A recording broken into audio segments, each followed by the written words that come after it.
कह रहे हो कि सीएम साहब आपसे मिलना चाहते हैं। हम लोगों को शौक नहीं है सड़कों पर नारेबाजी करने का, मुर्दाबाद करने का, हमें कोई शौक नहीं है। हम लोग अपने घरों में जाकर अपने बच्चे पालना चाहते हैं, अपनी नौकरी करना चाहते हैं, ठाठ लेना चाहते हैं, सीधी सी बात ये। लेकिन मजबूरी में अगर हमें सड़कों पर उतरना पड़ रहा है तो ये कहीं ना कहीं सरकार की नाकामी। और रही बात मिलने की, तो खट्टर साहब का जो घर है ना जी, आप तो शायद गए हैं, बहुत बड़ा महल है चंडीगढ़ के अंदर। मेरे को लगता है 8 कनाल की कोठी है उनकी, और 8 कनाल की कोठी में हम जितने साथी हैं, आपके पास बसें खड़ी हैं, हम 5 आदमी जाके इनके भविष्य का सौदा नहीं करेंगे, वहां पर जाएंगे।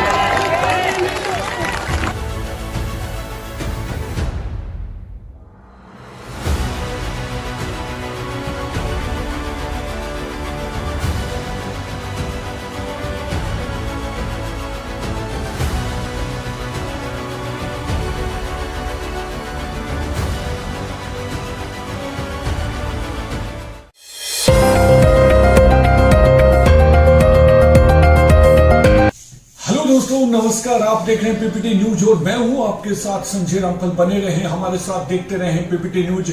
अगर आपने हमारे चैनल को सब्सक्राइब नहीं किया है तो बेहतरीन और उम्दा खबरें देखने के लिए हमारे चैनल को जरूर सब्सक्राइब करें। चरखी दादरी का हूं, चरखी दादरी की बातें करता हूं, तो आइए करते हैं फटाफट खबरों की तरफ रुख। बने रहें हमारे साथ, देखते रहें पीपीटी न्यूज। दीवार जरूरतमंद लोगों को जरूरत का सामान करवा रही है मुहैया। खुशियों की दीवार के द्वारा मोबाइल सेवा कार्यक्रम का आयोजन किया जा रहा है। इस कार्यक्रम का उद्देश्य गरीब और जरूरतमंद लोगों को जरूरत का सामान उपलब्ध कराना है। यह कार्यक्रम गांव के भट्टों पर जरूरतमंद लोगों को जरूरत का सामान मुहैया कराया जाता है। यह बात अभिषेक जैन ने खुशियों की दीवार के सदस्य ने कही। उन्होंने कहा कि इस कार्यक्रम में संस्थाओं में विभिन्न वस्तुओं को जुटाकर जरूरतमंद लोगों को बांट दिया जाता है। इसमें शामिल कपड़े, रसोई घर का सामान, छतरी, अन्य उपयोगी वस्तुएं। जानकारी के लिए आपको बता दें कि जरूरतमंद लोगों की सेवा करना ही मानवता का धर्म है। आजकल हमारा समाज में बहुत से लोग हैं जो कि असहाय होते हैं। उन्हें अपनी आवश्यकताओं को पूरा करने में समस्या का सामना करना पड़ता है। ये लोग आधुनिक समाज के सबसे निराशाजनक और असहाय वर्गों में से होते हैं। इस तरह के लोगों की मदद करना, उनकी सेवा करना मानवता का धर्म होता है। जब हम अपने असहाय बंधुओं की मदद करते हैं तो हम मानवता के असली मूल्यों को समझते हैं। इस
प्रोफेसर छत्र सिंह चौहान अपने राजनीतिक जीवन में अपनी अलग तरह की राजनीति की मिसाल दी और एक ऐसे नेता की पहचान बनाई जिसकी विरोधियों में प्रशंसा होती थी।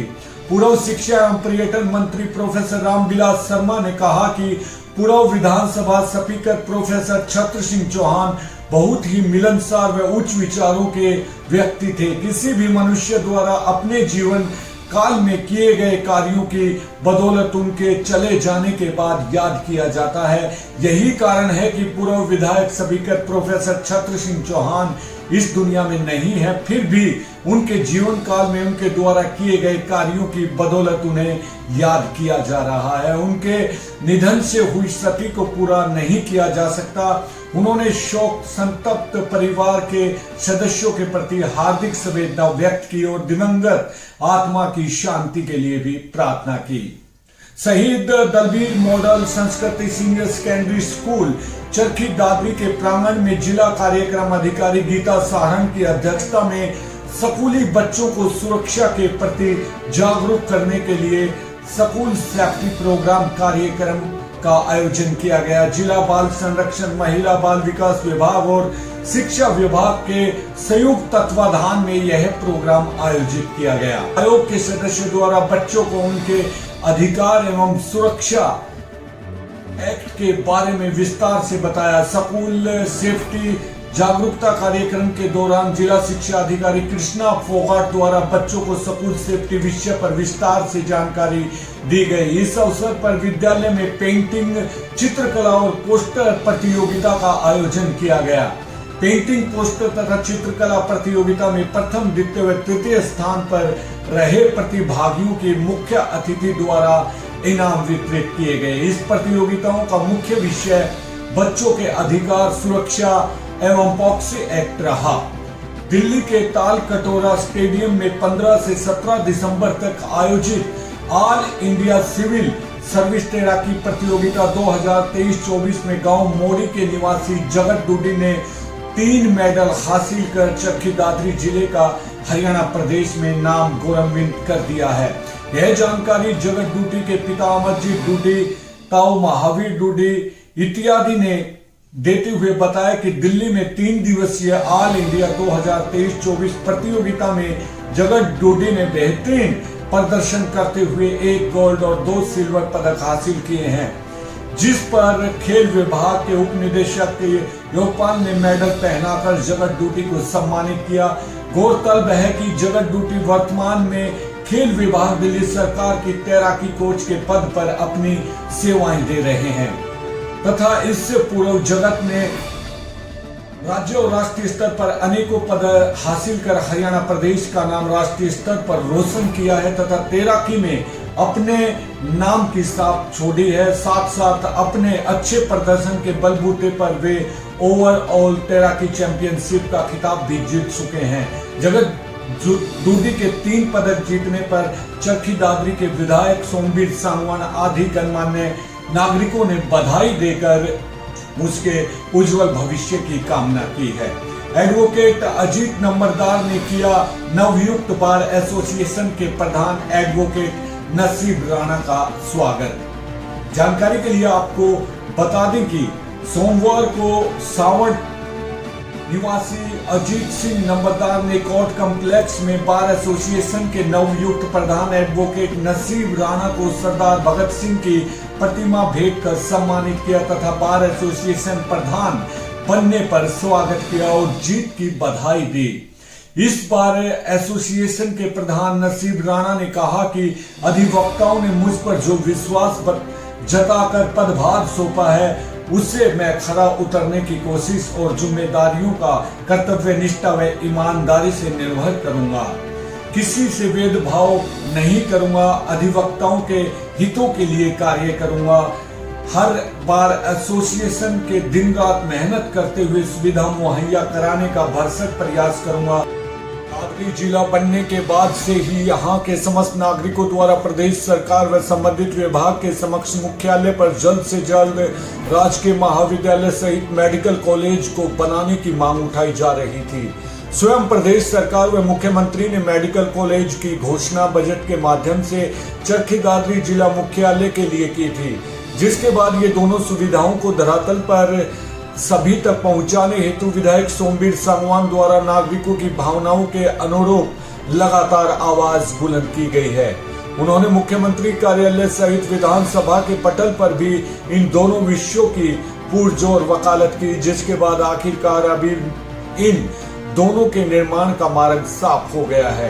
अब दोनों निर्माणों के लिए प्रदेश सरकार व विभागों द्वारा जगहों को चिन्हित कर लिया गया है। इस विषय में अधिक जानकारी देते हुए विधायक के निजी सचिव मास्टर रामनिवास ने बताया कि राजकीय महाविद्यालय के लिए नगर के सेक्टर 10 में जगह चिन्हित कर दी गई है। इस प्रकार जिला मुख्यालय बनने वाले मेडिकल कॉलेज के लिए गांव रामनगर के साथ लगती घसोला गांव की जमीन चिन्हित कर दी गई है। उन्होंने बताया कि विधायक सोमवीर सांगवान दोनों मांगों को लेकर लंबे समय से प्रयासरत थे, जो कि अब आखिरकार रंग लाई है। सभी को उम्मीद है कि बहुत जल्द दोनों जगहों पर निर्माण आरंभ हो जाएगा। वे दोनों सुविधाओं को निकट भविष्य में जनता को समर्पित कर दिया जाएगा।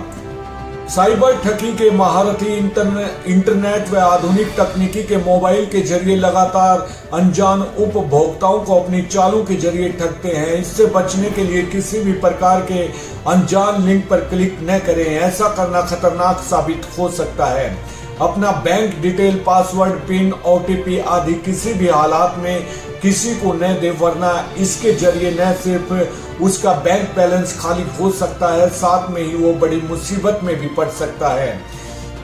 ये जानकारी इन दिनों फेक न्यूज के विषय में न्यूज शिव शक्ति शिक्षण समिति व डाटा लीडर्स इंडिया मीडिया द्वारा फैक्ट साला प्रोग्राम के तहत अभियान संचालन करते हुए लगातार सभी को इंटरनेट, मीडिया व सोशल साइट के प्रयोग के समय अपनाई जाने वाली सावधानियों के बारे में जागरूक करते हुए गांव बरसाना में कृष्ण खर की अगुवाई में ग्रामीणों को दी गई। गौरतलब है कि अभियान के जरिए युवाओं व इंटरनेट का इस्तेमाल करने वाले उपभोक्ताओं को कैसे वो अपने साथ होने वाले फ्रॉड से बचे व दूसरों को भी बचाएं, जानकारी दी जा रही है। कृष्ण खरब व साथियों ने बताया कि सजगता के जरिए इंटरनेट के माध्यम से होने वाले धोखे से बचा जा सकता है।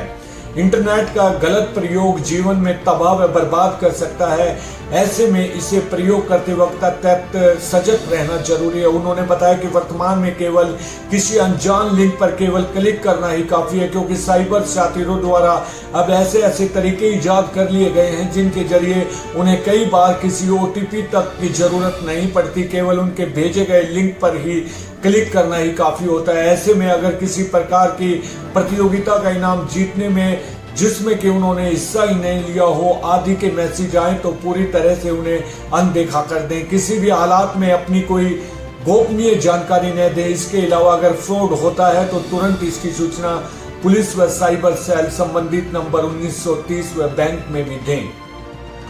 गांव कालूवाला स्थित राजकीय वरिष्ठ माध्यमिक विद्यालय में ग्रामीणों के द्वारा पिता की पुण्यतिथि के उपलक्ष्य में विद्यार्थियों के शिक्षण सहयोग हेतु स्थापित की गई डिजिटल लाइब्रेरी का उद्घाटन महिला बाल विकास अधिकारी गीता सहारन ने किया।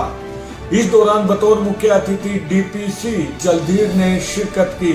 आयोजन के दौरान महिला बाल विकास अधिकारी को कालूवाला कंस्ट्रक्शन संचालक अनिल और सुनील तथा समस्त विद्यालय स्टाफ सहित हडोती व सर्कल की समस्त आंगनबाड़ी वर्कर हेल्पर द्वारा सम्मानित किया गया। आए हुए अधिकारियों ने सभी से आह्वान किया है कि विद्यार्थी देश के भविष्य की नींव हैं, इनकी शिक्षा में हर संभव सहयोग हमें करना चाहिए। एक बच्चा शिक्षित होकर आगे बढ़ता है तो राष्ट्र के विकास में अपना सकारात्मक सहयोग देने के काबिल बनता है। इस दौरान गीता सहारन ने आंगनबाड़ी वर्कर व हेल्पर यूनियन जिला प्रधान सुनीता रामबास व उनके सभी साथियों को भी राजकीय योजनाओं को सभी ग्रामीणों तक पहुंचाने व सहयोग के लिए किए जा रहे कार्यों की प्रशंसा करते हुए इसी प्रकार भविष्य में भी लगातार समाज के लिए सकारात्मक कार्य करने को प्रेरित किया। प्रदेश सरकार चरखी दादरी क्षेत्र के साथ विकास एवं रोजगार के मामले में भेदभाव की नीति अपना रही है, जिससे क्षेत्र की जनता किसी सूरत में सहन नहीं करेगी। सरकार को इसका खामियाजा आगामी 2024 के चुनाव में भुगतना पड़ेगा। ये बात कांग्रेस के वरिष्ठ नेता अनिल धनखड़ ने दादरी विधानसभा के गांव फतेहगढ़ में ग्रामीणों को से रूबरू होते हुए कही। उन्होंने कहा कि गठबंधन सरकार के शासनकाल में हर वर्ग नाराज है और हताश है। आए दिन सरकार की नाकामियों की वजह से जनता को अपने कामों के लिए दर दर की ठोकरें खाने पर मजबूर हैं। सरकार का आम जन से कोई सरोकार नहीं है। प्रतिदिन सरकार के प्रतिनिधि जनता से झूठे वायदे करके उनको गुमराह कर रही है। सरकार का जनता के हितों में कोई लेना देना नहीं है। वह केवल पूंजीपतियों की सरकार बनकर रह गई है और उन्हीं के घर भरने में लगी है। धनखड़ ने कहा कि पूर्व भूपेंद्र सिंह हुड्डा की सरकार में 36 बिरादरी के जन कल्याण के लिए रोजगार एवं विकास के अवसर दिए गए थे। किसानों के लिए अनेक नीतियां लागू की गई। किसानों को समय समय पर फसलों के लिए उचित दाम दिए गए। मुआवजा भी समय समय पर दिया जाता रहा। सिंचाई के लिए भरपूर मात्रा में बिजली पानी की पूरी व्यवस्था थी। आज भी प्रदेश भर का किसान मजदूर व वर्ग कांग्रेस के शासनकाल को याद कर रहा है। उन्होंने कहा कि राज्यसभा सांसद दीपेंद्र हुड्डा युवाओं के सच्चे हितैषी हैं। उन्होंने कांग्रेस शासनकाल में युवाओं की आवाज को प्राथमिकता के आधार पर लोकसभा के पटल पर उठाया और अपने शासनकाल में अनेक जनहित की योजनाएं लागू करवाई, जिनका फायदा युवाओं को लगातार मिलता रहा। लेकिन प्रदेश व देश में भाजपा की सरकार आने के बाद युवाओं के साथ भेदभाव किया जा रहा है। भाजपा सरकार आए दिन युवाओं के समक्ष झूठे वायदे कर उनके भविष्य से खिलवाड़ कर रही है। तो दोस्तों, ये थी आज की उम्दा और अहम खबरें। बने रहे हमारे साथ, देखते रहे पीपीटी न्यूज। अगर आपकी भी कोई समस्या है, कोई खबर है, तो आज आप हमें भेज सकते हैं, क्योंकि स्क्रीन पर हमारा व्हाट्सएप नंबर चला हुआ है। हम वो ही खबर दिखा सकते हैं जो पुख्ता खबरें होती हैं। बने रहे हमारे साथ, देखते रहे पीपीटी न्यूज। अब संजय रामफल को दीजिए इजाजत। कल फिर मिलते हैं इसी वक्त इसी समय। नमस्कार।